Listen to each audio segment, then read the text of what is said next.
Over the years, concern over the future of biodiversity and its significance for the planet and humanity has grown significantly, and conservation biology has become a significant field in biology. Biological conservation currently uses every modern tool and technique accessible, including a wide range of biotechnological techniques, in analyzing and developing conservation plans and rescue procedures. Some believe that genetic engineering will soon help create genetic races of rare species that are in danger of becoming extinct. There are lots of molecular techniques on conserving biodiversity. There are mainly two different methods for conservation, for example in situ and ex situ conservation, which will be further explained. First of all, in vitro technique, also known as tissue culture, generally it consists of four main steps, which are isolation of tissues, regeneration and callus formation, embryogenesis and organogenesis. Tissue can be isolated from any plant part such as leaf, stem and bud.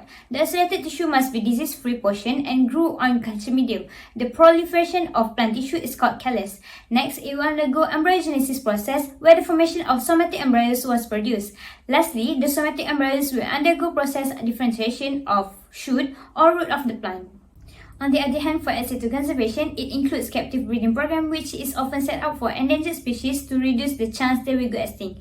Captive breeding is the process of breeding animals outside of their natural environment in restricted conditions in farms, zoo or other closed facilities, as stated by WWF. Once the animals are ready and conditions are right, they can be released into their appropriate habitat. For example, the Bellinger River snapping turtle that have been bred in its artificial habitat at Taronga Zoo when a novel virus almost wiped out 90% of turtles population in 2015.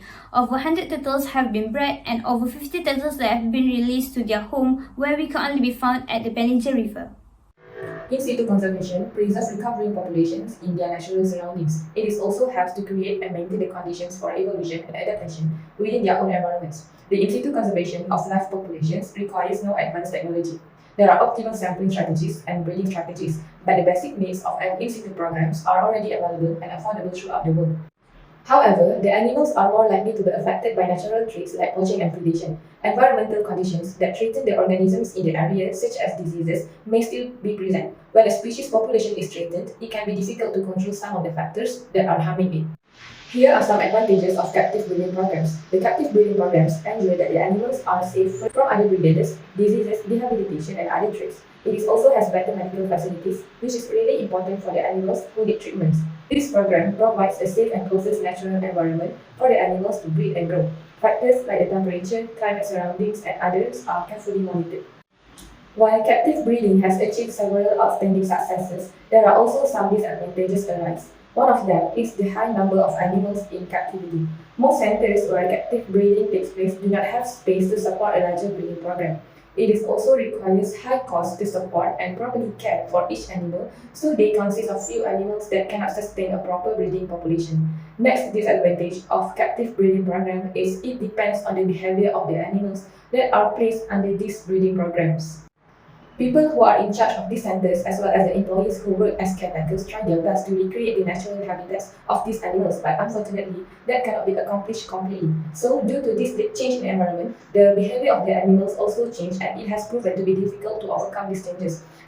Genetically modified organisms, or usually called as GMOs, are made by inserting gene from an external source into usually unrelated species. GMO, for instance, GM crops can help to protect and maintain biodiversity by increasing yields, which reduce the need to turn forests and wetlands, which are typically species-rich, into agricultural fields.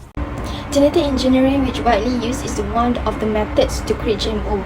The process will be explained by using the flowchart as an example. First, the trait of interest must be identified, followed by isolation of the genetic trait of the interest before inserting into a new genome. Identification of interest trait is carried out depending on the purpose of the new organism to be made. Isolation of genetic trait of interest is carried out by comparative analysis to identify the specific region of an organism's genome that is responsible for the desired attribute. Next, the desired genetic will be inserted into a new genome. In biotechnology research, it is common to genetically engineer bacteria to produce a desired protein by using enzyme to cut and paste in a strand of interest into a plasmid. Bacteria are then shocked using heat or electricity. Final step is to grow the GMO. An organism must first be able to thrive and replicate with its newly altered genome after a genetic trait has been successfully incorporated into its genome. To ensure that only organisms with correct genetically edited genome are propagated by researcher, the genotype of the organism must first be examined.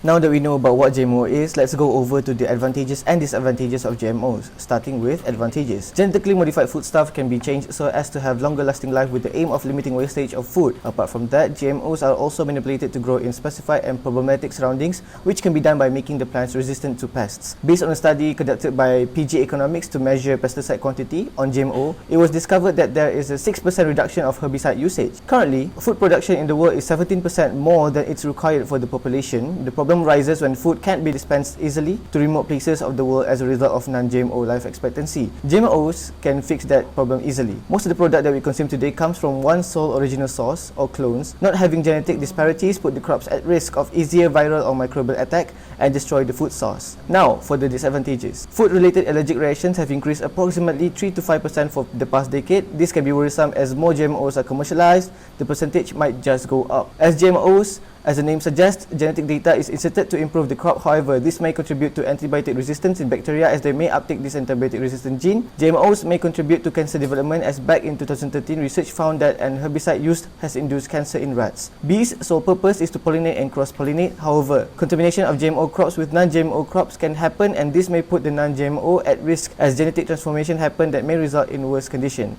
To summarize, genetic engineering is the process of modifying or manipulating an organism's genetic makeup, whether it be an animal, a plant, or a microbe. This can be done by employing biotechnology to take a gene out of one organism and insert it into another. Genetic modification produces genetically modified animals, plants, and organisms. If they are introduced into the environment, they can affect biodiversity.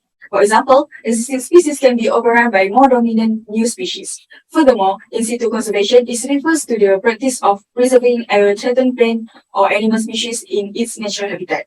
It also refers to the conservation of ecosystem and natural habitats. Ex situ conservation, on the other hand, involves moving rare or endangered species out of their natural habitats and into regions that are specifically designed to safeguard and preserve them. In conclusion, molecular genetic methods are becoming more and more crucial for the study of biodiversity and the preservation of nature.